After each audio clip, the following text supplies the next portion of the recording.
നമസ്കാരം, എല്ലാവർക്കും പ്രവാസി മലയാളിയിലേക്ക് സ്വാഗതം. പ്രവാസികളെ പ്രതിസന്ധിയിലാക്കിയിരിക്കുകയാണ് ഇന്ത്യൻ വിമാനത്താവളങ്ങളിലെ കോവിഡ് പരിശോധന. കൃത്യതയും വേഗതയും വാഗ്ദാനം ചെയ്യുന്നതാണ് വിമാനത്താവളങ്ങളിലെ കോവിഡ് പരിശോധനകൾ എന്ന വാദം പൊളിയുകയാണ്. പലപ്പോഴും പുറത്ത് പരിശോധന നടത്തുമ്പോൾ നെഗറ്റീവും വിമാനത്താവളത്തിലെ പരിശോധന പോസിറ്റീവുമാകുന്നതിനെ മറിമായം പിടികിട്ടാതെ വലയുകയാണ് യാത്രയ്ക്കായി എത്തുന്ന പ്രവാസികൾ. റാപ്പിഡ് RT-PCR പരിശോധനയുടെ പേരിൽ പ്രവാസികളെ പിഴിഞ്ഞ് കൊള്ളലാഭം കൊയ്യുന്ന കേരളത്തിലെ വിമാനത്താവളങ്ങളെ കുറിച്ചുള്ള വാർത്തകൾ പുറത്തുവന്നതിന് പിന്നാലെയാണ് ഇന്ത്യൻ വിമാനത്താവളങ്ങളിലെ കോവിഡ് പരിശോധനയിലെ കൃത്യതയിലും വേഗതയിലും ഇത്തരത്തിൽ പരാതി ഉയരുന്നത്. UAE-യിലേക്ക് യാത്ര ചെയ്യാൻ 4 മണിക്കൂറിനുള്ളിലെടുത്ത റാപ്പിഡ് പരിശോധനാ ഫലം നിർബന്ധമാണ്. ഇതിനു പുറമെ 48 മണിക്കൂറിനുള്ളിലെടുത്ത PCR ഫലവും വേണം. എന്നാൽ പുറത്തുനിന്ന് നെഗറ്റീവ് റിസൾട്ടുമായി വന്നവർ എയർപോർട്ടിൽ നിന്നും പോസിറ്റീവ് ആകുന്ന സാഹചര്യത്തിൽ യാത്ര മുടങ്ങുന്ന അവസ്ഥയുണ്ട്. പോസിറ്റീവ് ആകുന്ന വ്യക്തികളെ ആംബുലൻസിന്റെ സഹായത്തോടെ ജനറൽ ആശുപത്രിയിലേക്ക് മാറ്റുകയും കാര്യമായ രോഗലക്ഷണങ്ങൾ ഇല്ലാത്തവരെ ഹോം ക്വാറന്റൈനിലേക്ക് വിടുകയും അല്ലാത്തവർക്ക് ആശുപത്രി ചികിത്സ ലഭ്യമാക്കുകയുമാണ് പതിവ്. എന്നാൽ വിമാനത്താവളങ്ങളിൽ നിന്ന് പോസിറ്റീവായി ഹോം ക്വാറന്റൈനിലേക്ക് വിട്ട യാത്രക്കാർ സംശയത്തിന്റെ ബലത്തിൽ പുറത്തു നടത്തിയ പരിശോധനയിൽ നെഗറ്റീവായ സംഭവങ്ങളും നിരവധിയാണ്. കേരളത്തിലെ മറ്റ് വിമാനത്താവളങ്ങളിലൂടെ യാത്ര ചെയ്യാൻ വന്നവർക്കും ഇതേ അനുഭവം ഉണ്ടായിട്ടുണ്ടെന്നാണ് റിപ്പോർട്ടുകൾ. ഇത്തരം സംഭവങ്ങൾ പ്രവാസികൾക്ക് ജോലി സംബന്ധമായ പ്രതിസന്ധികൾ കൂടാതെ വലിയ സാമ്പത്തിക നഷ്ടം കൂടിയാണ് വരുത്തുന്നത്.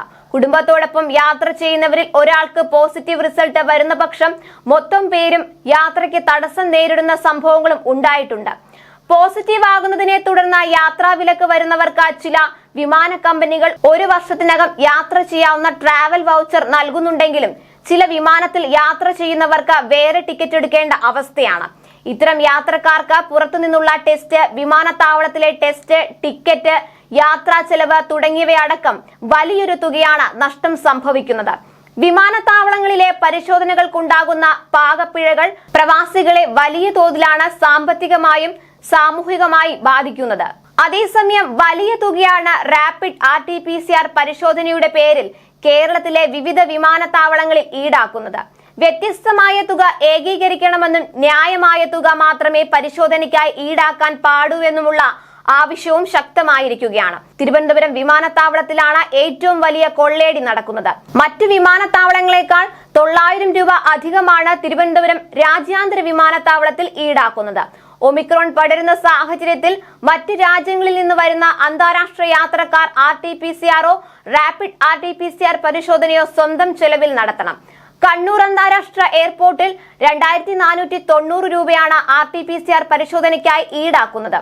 കോഴിക്കോട് എയർപോർട്ടിൽ 1580 രൂപയാണ് ഇതിനായി ഈടാക്കുന്നത്. എറണാകുളത്തും തിരുവനന്തപുരത്തുമാണ് ഉയർന്ന തുക ഈടാക്കുന്നത്. ഇവിടങ്ങളിൽ 2590 രൂപ വീതമാണ് റാപ്പിഡ് RT-PCR പരിശോധനയുടെ പേരിൽ യാത്രക്കാരോട് ഈടാക്കുന്നത്. ഇങ്ങനെ വ്യത്യസ്തമായ തുക ഈടാക്കുന്നതിനെതിരെ പ്രതിഷേധവും വിവിധ കോണുകളിൽ നിന്നും ഉയരുന്നുണ്ട്.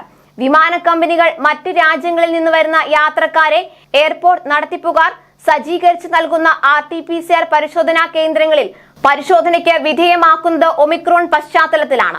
സാധാരണ RT-PCR ഫലം ലഭിക്കാൻ 3 മണിക്കൂർ വിമാനത്താവളത്തിൽ കഴിയേണ്ടതുണ്ടെങ്കിൽ റാപ്പിഡ് RT-PCR ഫലം അരമണിക്കൂറിനുള്ളിൽ ലഭിക്കും എന്നുള്ളതിനാൽ യാത്രക്കാർ റാപ്പിഡ് RT-PCR ചെയ്ത് വിമാനത്താവളത്തിൽ നിന്ന് പുറത്തു കടക്കും. ഈ അവസരം മുതലാക്കിയാണ് വിമാനത്താവളങ്ങളുടെ ഈ പകൽക്കൊള്ള. കൂടുതൽ പ്രവാസി വാർത്തകൾക്കായി ചാനൽ സബ്സ്ക്രൈബ് ചെയ്യുക.